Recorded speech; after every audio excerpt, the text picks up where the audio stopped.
ভয়ের রাজত্ব তারা কায়েম করেছিল এবং ভয় আসলে সবারই নানানভাবে কাজ করেছে এবং এটা কেউই অস্বীকার করতে পারবে না। তো এই যে দম্ভটা, সেটা আবার প্রধানমন্ত্রী নিজেই বললেন এবং নানানভাবে বুদ্ধিজীবীরা এটা বলার চেষ্টা করেছেন, কিন্তু এটাকে ব্যাখ্যা করলেন না যে ওই কনটেক্সটে দাঁড়িয়ে যে কোনো একটা বক্তব্য তো কনটেক্সচুয়াল রিডিং আছে, তাই না? আপনি ওই কোন কনটেক্সটে দাঁড়িয়ে কি কথা বলছেন।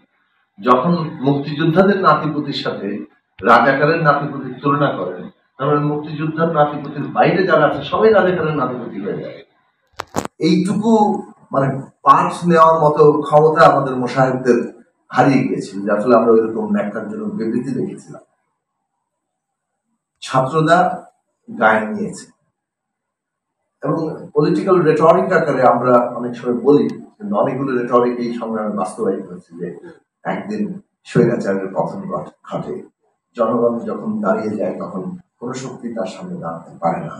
এগুলো সবগুলোই বাস্তবায়িত হয়েছে এবং আমাদের পলিটিক্যাল রেটরিকে এটা একটা গুরুত্বপূর্ণ জায়গা, যে মানুষ আসলে তার জীবনের চাইতে কিন্তু সম্মানটা অনেক বড়। যখন সামষ্টিক একটা জনগোষ্ঠী তার সম্মানে, তার ইজ্জতে আপনি আঘাত করেন, ওইটার যে প্রতিক্রিয়া হয়, ওইটার যে শক্তি হয়, তার সামনে কেউ দাঁড়ানোর আসলে ক্ষমতা থাকে না। এই কারণেই 71-এ আমাদের এত মানুষ অকাতরে জীবন দেওয়ার জন্য উদ্যোগ নিতে পারে। ঠিক এই কারণেই আমাদের এই সময় আমরা দেখলাম কিভাবে ছাত্ররা অকাতরে জীবন দিচ্ছে, একটা মরে বাকিগুলো যায় না। এই জায়গাটা স্বৈরাচাররা কখনোই বুঝতে পারে না এবং যার ফলে তাদের গতিপথটা ইতিহাসে অনিবার্য হয়ে ওঠে এবং সেই অনিবার্যতা বাংলাদেশে ঘটেছে। ভয়ের রাজত্ব তারা কায়েম করেছিল এবং ভয় আসলে সবারই নানানভাবে কাজ করেছে এবং এটা কেউই অস্বীকার করতে পারবে না। আমাদেরকে অনেকেই বলেন যে খুব সাহসী, কিন্তু আসলে আমাদেরকেও প্রতি মুহূর্তে ল্যাঙ্গুয়েজের ক্ষেত্রে নিজেদেরকে সেন্সর করতে হয়েছে, নানান ধরনের বিবেচনার জায়গায় আনতে হয়েছে। আমার মনে আছে আমরা 2014 সালে আমাদের পার্টির পক্ষ থেকে আমরা স্লোগানটা তুলেছিলাম, সংকটের সমাধান গণতান্ত্রিক সংবিধান। সংবিধান নিয়ে আমরা আমাদের প্রতিষ্ঠাকাল থেকেই কথা বলি, টেলিভিশনেও বলেছি, টক শো যখন থেকে করি তখন থেকেই এই কথাগুলো বলছি। কিন্তু একটা মানে এই বিদ্যমান সংবিধানটা দিয়ে হবে না, এটাকে মানে এইটার ক্ষমতা কাঠামো অ্যাবসলিউটলি স্বৈরাচারী, কিন্তু তারপরেও আমাদেরকে কিন্তু একটা ডেমোক্রেটাইজ করার কথা বলতে হচ্ছে। এই জায়গাগুলো এসছে একটা সবাইকে নিয়ে কিংবা বাস্তব পরিস্থিতির মধ্যে আপনি কতদূর পর্যন্ত র্যাডিক্যাল হবেন সেটাও পরিস্থিতি আপনাকে অনেক সময় নির্ধারণ করে।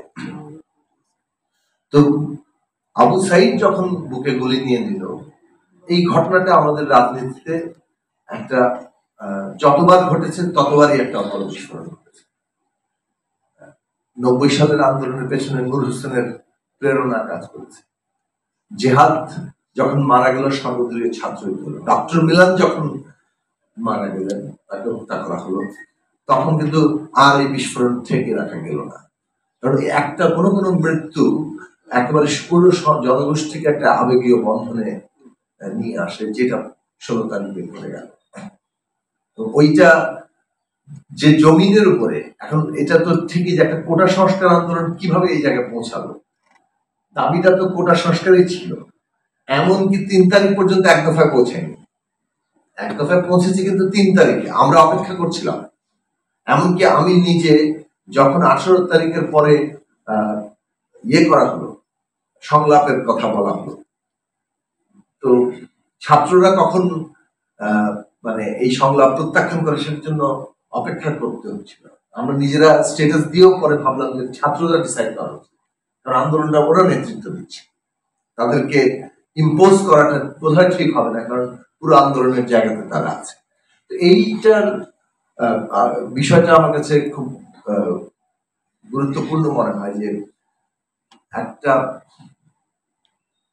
মানে মৃত্যু কিভাবে সমস্ত জনগোষ্ঠীকে ঐক্যবদ্ধ করে ফেলে এবং তাদের পুরো জিনিসটাকে ভেঙে দেয়। এখন